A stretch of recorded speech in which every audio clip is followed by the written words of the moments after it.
Whether you're an avid DIYer or a seasoned influencer in the DIY decor field, there comes a time when that creative well will run dry and you can feel uninspired and drained. But don't worry, because in this podcast, I'm going to share some tried and true strategies to reignite your passion, rejuvenate that creativity, and emerge stronger than ever before. My name is Christina Dennis, and I've been a DIY decor content creator since 2009. What started as a passion for transforming drab spaces into vibrant havens has now turned into something bigger, something life-changing. I'm supporting our entire family with the income from the DIY Mommy blog, YouTube channel, and social media platforms. But it didn't happen overnight. It took countless hours of brainstorming, creating, and sharing content about what I love the most: budget-friendly DIY decor and home improvement projects. Now I'm ready to share all of my secrets, tips, and strategies that helped me turn my passion for DIY decor into a full-time career, supporting my family along the way. Are you ready to transform your hobby into a successful career? Welcome to the Six Figure Creator Podcast.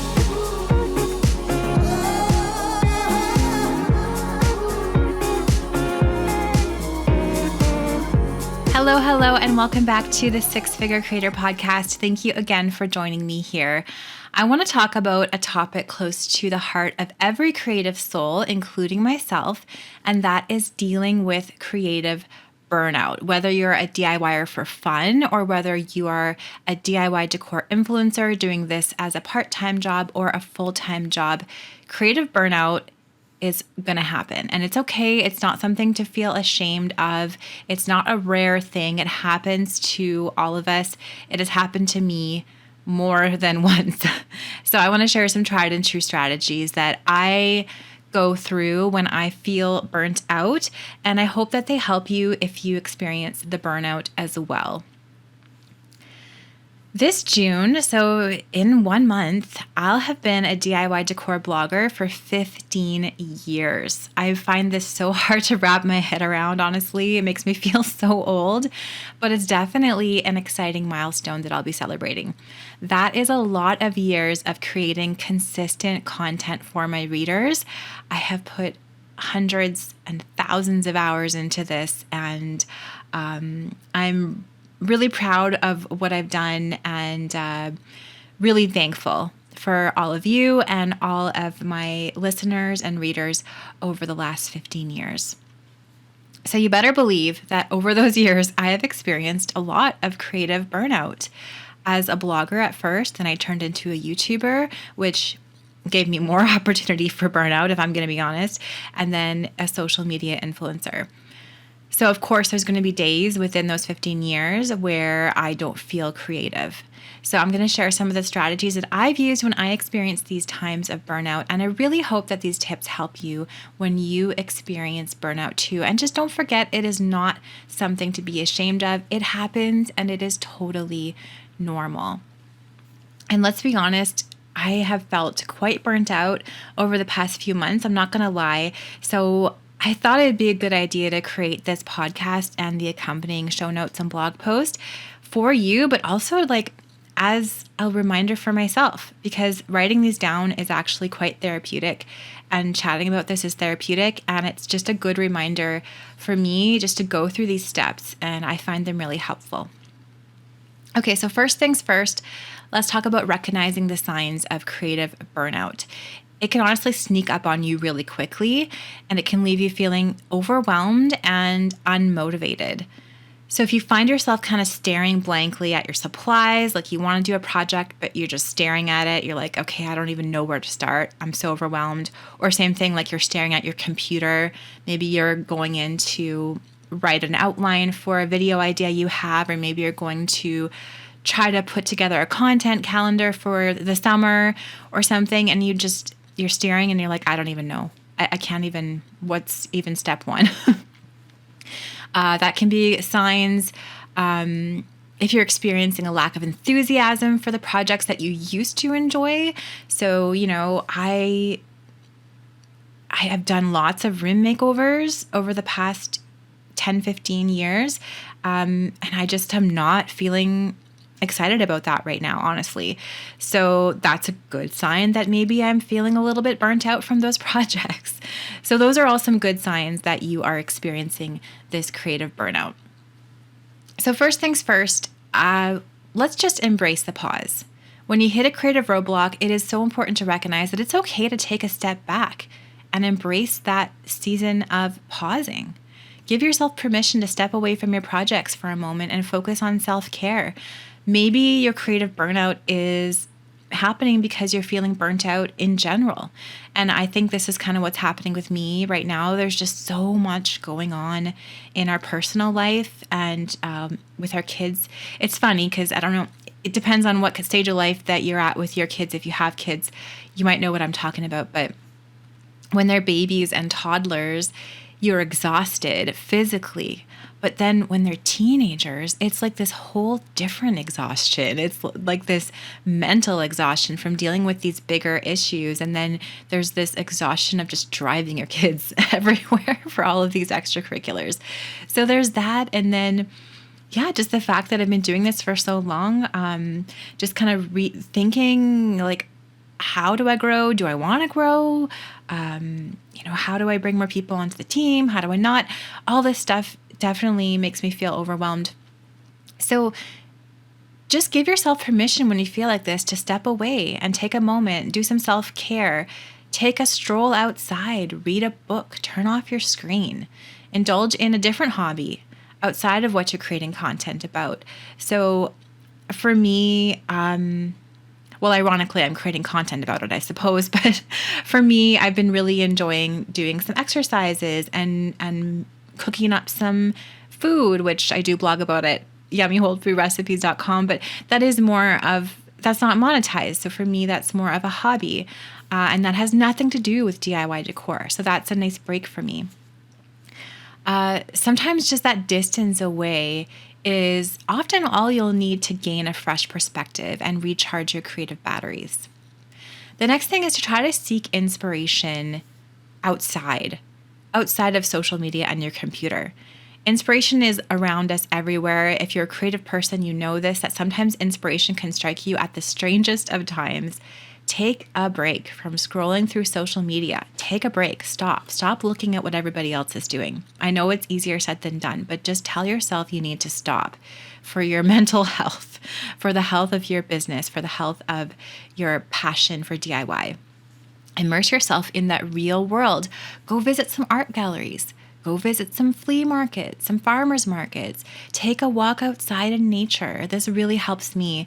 My littlest daughter has been asking us every single night to go on a bike ride outside, and it's been so, so good for my creative brain and just my brain in period. You never know where inspiration is going to strike. Perhaps it is the colors of the sunset.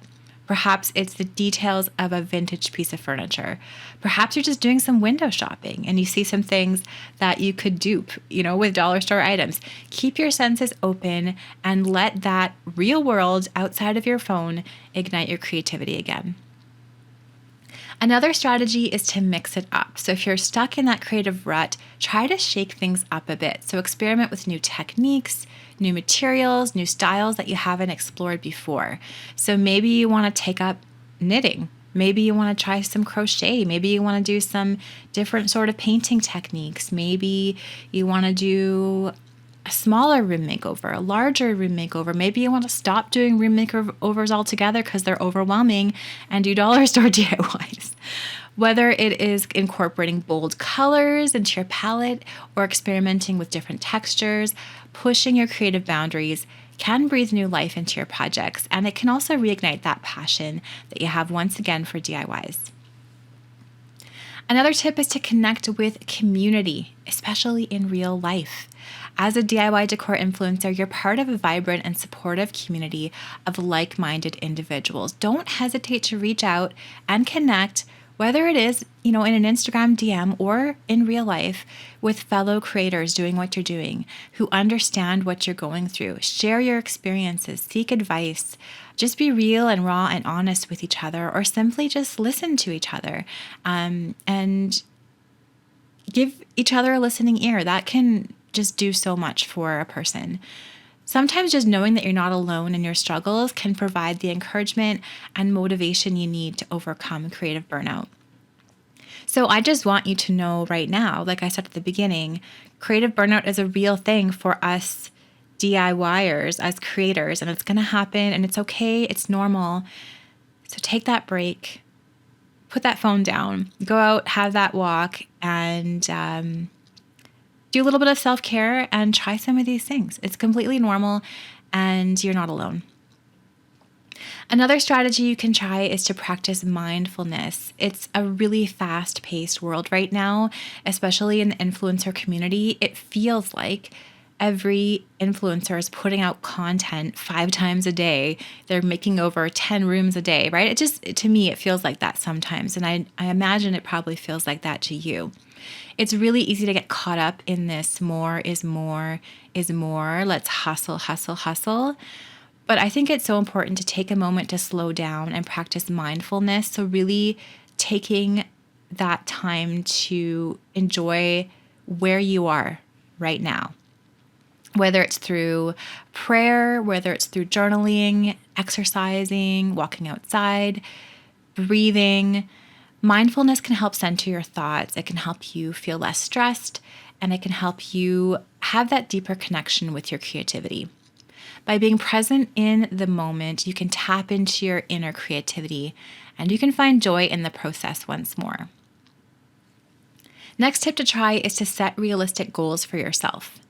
Setting these big, ambitious goals can be a great motivator, and I love to set big goals, I'm not going to lie, but it's important to strike a balance and set realistic expectations for yourself. So you might want to break down your larger projects into smaller, more manageable tasks with a daily to-do list, and then just celebrate each milestone along the way as you finish it.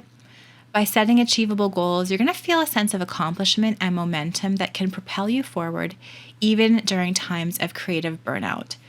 Do not be ashamed if you have to make your to-do list smaller, or if you have to cut your content creator calendar down. I've done it a lot. I've made these big monumentous lists for myself, and a week later I've gone back and been like, okay, no, this is overwhelming. I'm going to take half of these out and move them to the next month. I've done that a lot. The next thing to try is to embrace imperfection. Again, easier said than done, but once you practice doing this, it's going to get easier and easier. I'm a perfectionist, and it's a double-edged sword. It can lead to self-doubt and paralysis, but then it can also help you to do some really awesome work. So I understand what it's like to be a perfectionist. Try to embrace the beauty of imperfection. Give yourself that freedom to make mistakes along the way, and even to share those mistakes along the way. And this is something that I'm working on, and I've said this forever. I need to share more of my mistakes. I really, really do. And more of my messy house photos and more of my messy hair photos. I just do. I don't know what's holding me back, honestly, but I think for me, it's that perfectionism, but then it's also, I really love pretty things, I suppose, and love sharing beautiful images. So for me, the thought of sharing these quote unquote uglier images is a little bit unnerving, but I think it's really important to share those in-process videos and photos, and the in-process things, issues maybe that you come across, and share them with people, because I think people really appreciate that authenticity, and then it helps everybody feel less alone in projects. Creativity is a journey. It's not a destination. I think a lot of what is amazing about doing DIY projects is the learning that you do along the way and sharing that. So if you can try to let go of that need for perfection, I think you'll probably find a little bit more liberation in your creativity and start to rediscover the joy of actually doing that DIY. Next, try to practice self-compassion.